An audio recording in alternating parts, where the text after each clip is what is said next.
Hello friends, today we are discussing about question number 2. So what is the question is given? Equity share capital is 1 lakh. The relevant ratio of the companies are as follows. So current debt to total debt is 0.4. Then total debt to equity share capital is 0.6. Then fixed asset to equity share capital is 0.6. Total asset turnover 2 times. Inventory turnover 8 times. So we know the we know the equity share capital. So equity share capital is how much is given? 1 lakh rupees. So equity share is 1 lakh rupees.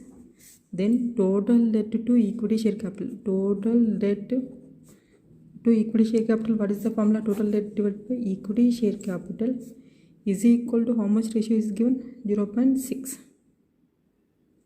So total debt is equal to 0.6 into equity share capital.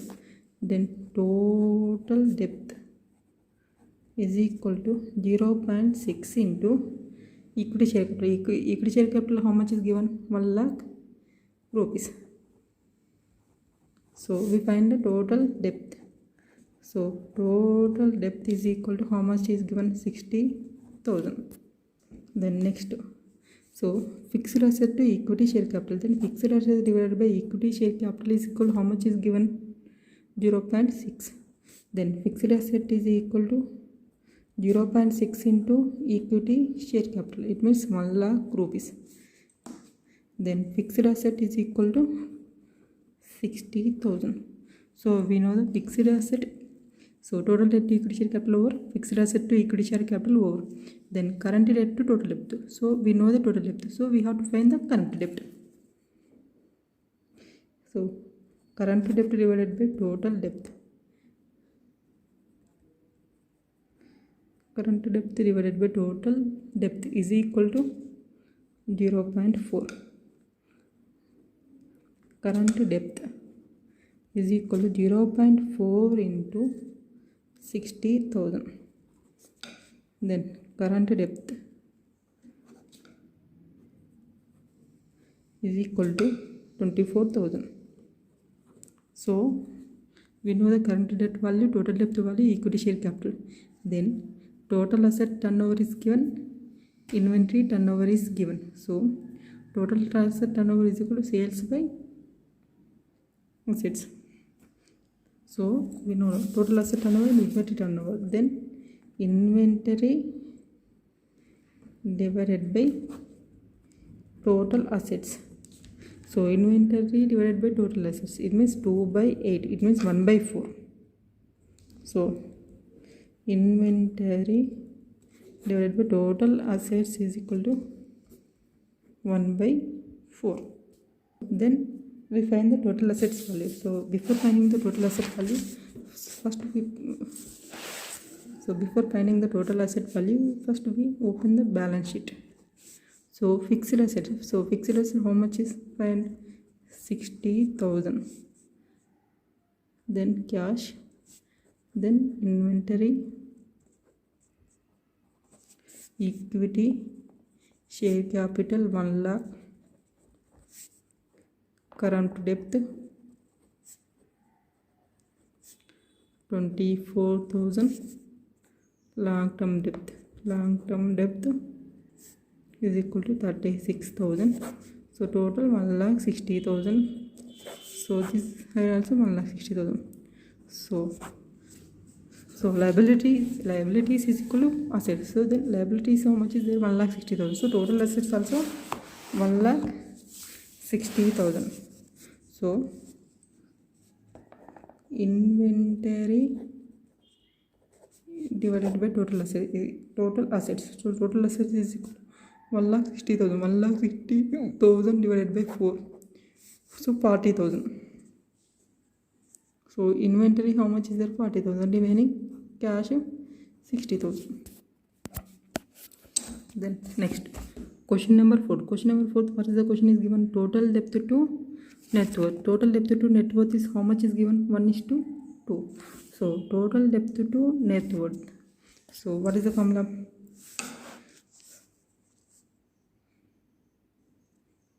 total, so total depth to net worth, depth to net worth. So net worth is equal to what have to come? Net worth is equal to capital plus reserves and supplies. So capital how much is given? Capital is nothing but equity share capital. So equity share capital how much is given? 4 lakhs. Then reserves and supplies also 6 lakhs. So reserves and supplies where is given? 6 lakhs. So total net worth is equal to 10 lakhs. So total depth to net worth. So it means total depth to net worth means total depth divided by net worth. Total depth divided by net worth is equal to 1:2. It means total depth by net worth is equal to 1/2. So total depth is equal to net worth divided by 2. Net worth is equal to how much is given? 10 lakhs. So 10 lakhs divided by 2 nothing but 5 lakhs. So total depth we find it. Then next, total liabilities. So equity share capital 4 lakhs, equity share capital reserves and supplies 6 lakhs, and current liabilities 5 lakhs. So total liabilities is equal to 15 lakhs. So total liabilities 15 lakhs nothing but, so in a balance sheet liability is equal to assets. So liability how much is there? 15 lakhs. Then assets also 15 lakhs. So then total assets turnover means sales by total assets. Sales by total assets is equal to assets turnover ratio 2. So it means sales by assets, it means 15 lakhs into 2, sales nothing but 30 lakhs. Then gross profit ratio how much is given? 30%. So it means sales into 30%, it means gross profit is equal to 9 lakhs. Then cost of goods sold is nothing but sales minus gross profit. It means 30 lakhs minus 30% or 30 lakhs minus 9 lakhs. It means cost of goods sold is equal to 21 lakhs. Then next, inventory turnover ratio 3. Inventory turnover ratio is, what is the formula of inventory turnover ratio? Say cost of goods sold by inventory. So we already know the cost of goods sold. Then we find the inventory. So cost of goods sold is equal to 21 lakhs. Inventory. So inventory is equal to 21 divided by, so 21 divided by 3 is equal to inventory, we find 7 lakhs. Then average collection period is equal to 40 days. Average collection period 40 days means, what is the formula of average collection period? Average data divided by sales by day. So average data divided by sales by day. Average collection period is equal to 40.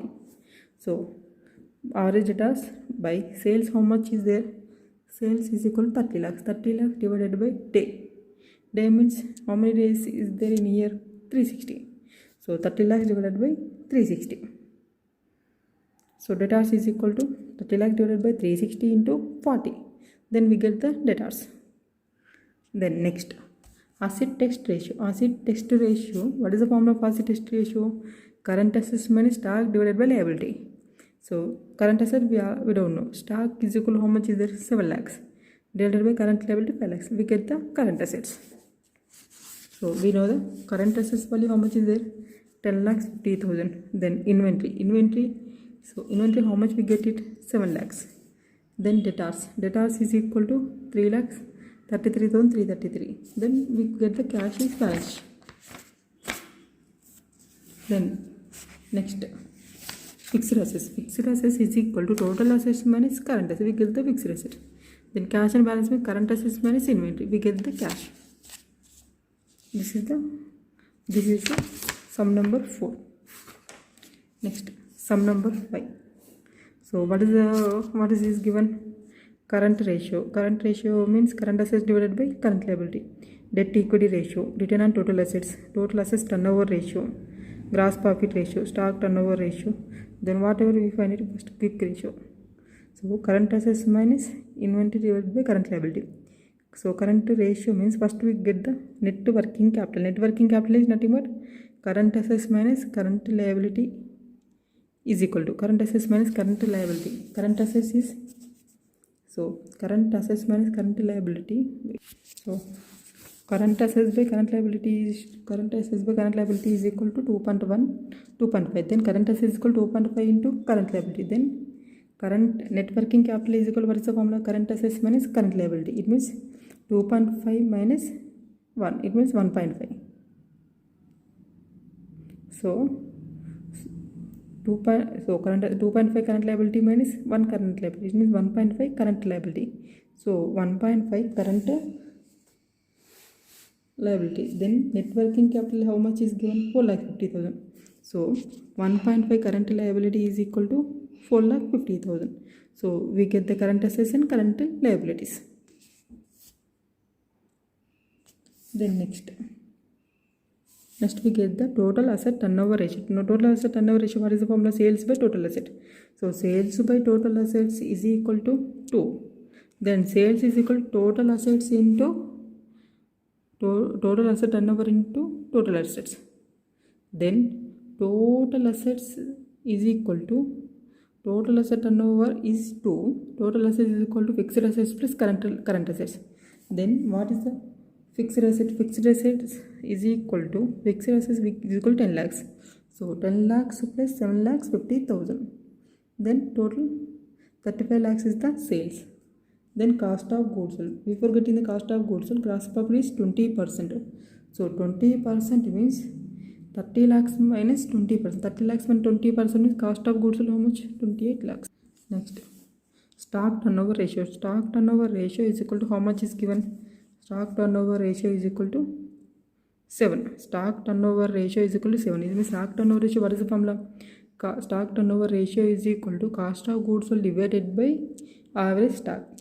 So we have to find the average stock. So cost of goods sold we know, stock turnover ratio we know. So average stock is equal to how much? 4 lakhs. So what is the formula of average stock? Opening stock plus closing stock divided by 2. Then we get the closing stock. So opening stock plus closing stock divided by 2 means, so average stock into 2 minus opening stock. It means 4 lakhs into 2 minus 3 lakhs 80,000. So we get the 4 lakhs 20,000 per closing stock. Then quick assets. So quick assets means current assets minus closing stock. So current assets is 7,50,000 minus closing stock 4,20,000. It is a quick assets 3,30,000. So next, quick ratio. Quick ratio means quick assets divided by current liability. So quick assets is equal to 3,30,000. So how we get 3,30,000? Current assets minus closing stock. It means we get the 3,30,000. And then current liability is equal to how much we get? 3 lakhs. So quick ratio is equal to 3,30,000 divided by 3 lakhs. Then fixed asset turnover ratio means sales by fixed assets. Sales we already know, fixed assets we know. We get the fixed asset turnover ratio.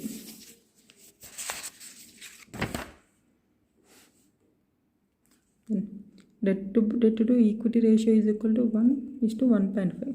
So debt by equity. So debt by equity is equal to 1 by 1.5.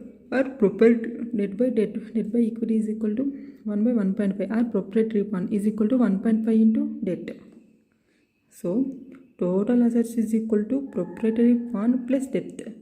So total assets is equal to, total assets how much is it? 17,50,000.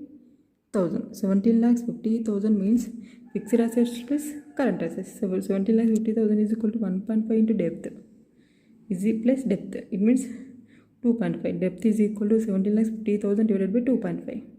It means 7 lakhs. So proprietary fund is equal to 7 lakhs into 1.5. We get the 10,50,000.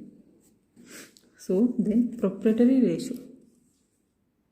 So proprietary ratio is equal to proprietary fund by total asset. Proprietary fund 10,50,000 divided by 17,50,000 is equal to 0.6:1. Then earning per share. Earning per share is equal to profit after tax minus preference share dividend divided by number of equity shares. So profit after tax is how much is it? 2,62,500 minus preference share dividend means 2 lakhs into 9% nothing but 18,000.